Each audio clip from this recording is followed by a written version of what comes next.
Olá, louvado seja o nosso Senhor Jesus Cristo, para sempre seja louvado, glória ao Pai, ao Filho e ao Espírito Santo, como era no princípio, agora e sempre. Amém. Queridos irmãos e irmãs, paroquianos da nossa paróquia Nossa Senhora da Abadia, Diocese de Cristalândia, graça e paz, unidos na fé, nós aqui estamos atentos à palavra de Deus nesse dia 24 de dezembro de 2023, véspera de Natal, mas iremos inicialmente celebrar o quarto domingo do Advento. Amanhã é dia de Natal, à noite a gente celebra a vigília.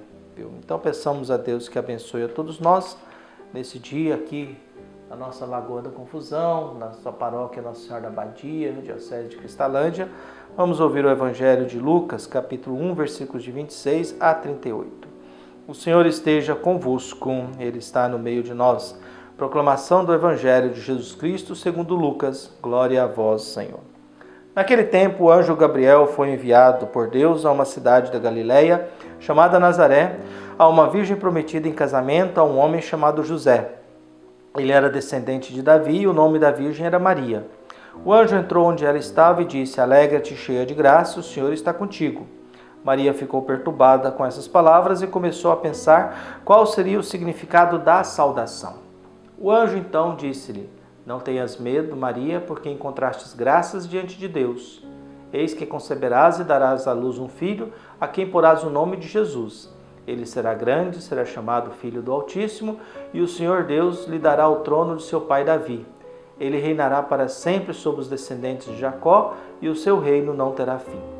Maria perguntou ao anjo: Como acontecerá isso, se eu não conheço homem algum? O anjo respondeu: O Espírito virá sobre ti, e o poder do Altíssimo te cobrirá com sua sombra. Por isso o menino que vai nascer será chamado Santo Filho de Deus. Também Isabel, tua parenta, concebeu um filho na velhice. Este já é o 6º mês daquela que era considerada estéril. Maria então disse: Eis aqui a serva do Senhor, faça-se em mim segundo a tua palavra. Palavra da salvação. Glória a vós, Senhor. E o anjo retirou-se. Caros irmãos e irmãs, unidos na fé, aqui colocamos-nos pensando no banquete da vida e no Natal que se aproxima. O evangelho que nós vimos foi muito falado já no decorrer dessa semana, e desse mês, que é a visitação do anjo a Maria. Mas o que nós temos, que é importante mesmo, é a última frase de Maria, que é sempre uma frase desafiadora. Eis aqui a serva do Senhor, faça-se em mim segundo a tua palavra, segundo a tua vontade. Darcy Ribeiro dizia, que nasceu em 1922 e morreu em 1997, o Brasil, um país a acabar com a escravidão, tem uma perversidade intrínseca na sua herança, que torna a nossa classe dominante enferma de desigualdade e descaso. E uma frase judaica nos diz: a beleza desaparece, mas o bom nome perdura. A beleza desaparece, o bom nome perdura. Nós trazemos na nossa história o peso de 300 anos de escravidão. A gente traz dentro de nós umas experiências da fé. Nós somos aquilo que o mundo e a vida nos marca profundamente. Eu sou aquilo que o passado me marcou, me feriu e me marcou, as marcas do passado que definem quem eu sou no meu presente. Não é bem verdade que porque a gente vai tendo mais idade, que a gente consegue se tornar uma pessoa mais amadurecida, ou que a gente tenha mais consciência, ou que a gente saiba mais sobre a vida.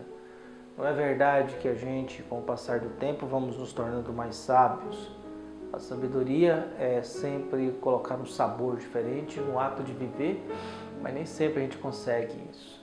Mas a gente precisa se apegar a seres humanos, a gente precisa se apegar a exemplo, a gente precisa se apegar a modelos. Por isso, quando a gente contempla a visitação de Nossa Senhora, a gente começa a pensar e perguntar: mas que Deus é esse que, apesar de sermos quem nós somos, Ele nos quer bem? Que Deus é esse, apesar de tantos erros, tantos pecados, tantas falhas, tantos equívocos, Ele nos quer bem? Que Deus é esse que não desistiu da gente, apesar dos nossos pecados, apesar da nossa imaturidade, apesar das nossas confusões, das nossas angústias, dos nossos sofrimentos, da nossa maldade, Ele não desistiu de nós. Talvez porque ele não quer perder a sua obra. Deus não quer perder a sua cria. Deus não quer perder a sua obra-prima, que é o ser humano, a sua imagem e a semelhança. Maria é uma dessas presenças gigantescas na história da humanidade. É uma figura que está presente em muitos lugares. Ela está presente na arte, na música, nas ruas, nos prédios, nas obras de arte, tantas outras coisas, nas escrituras, nas poesias, na literatura.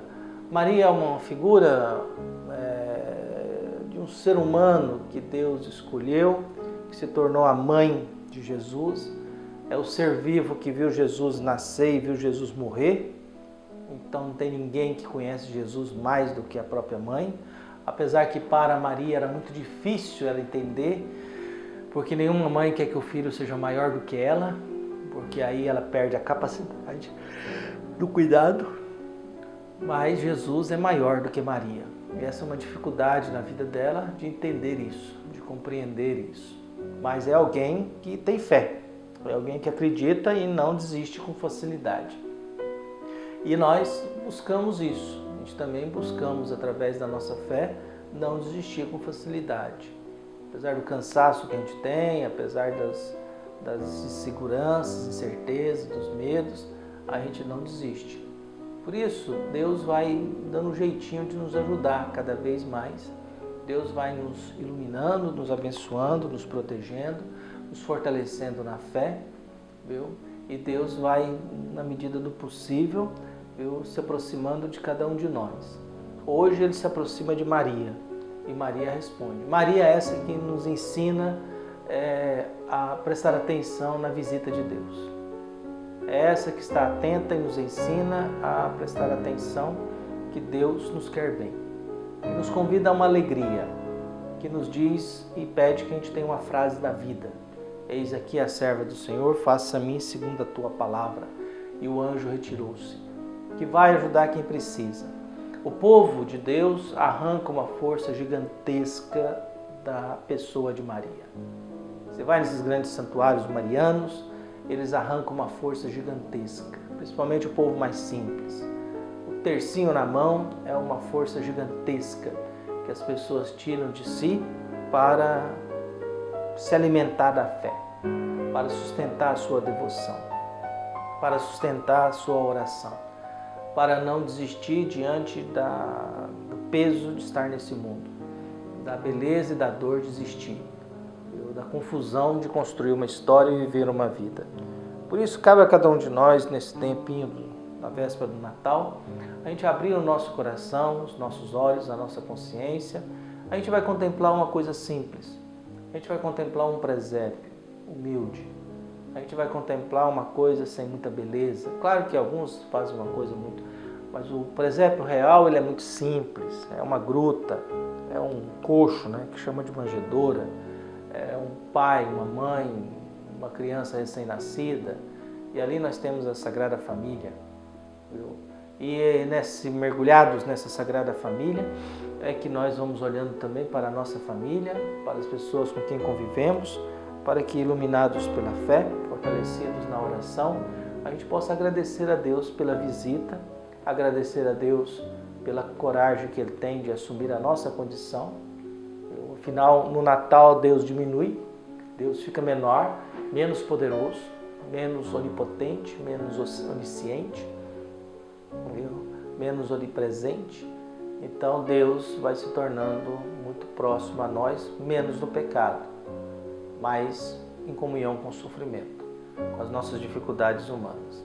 Por isso que Maria hoje, que recebe a visita do anjo, que o Deus possa continuar nos visitando, e ao olhar para o presépio e perceber que recebemos aqui uma visita, encerrando esse tempo do advento, possamos Deus fortalecer, guiar, iluminar e nos proteger sempre.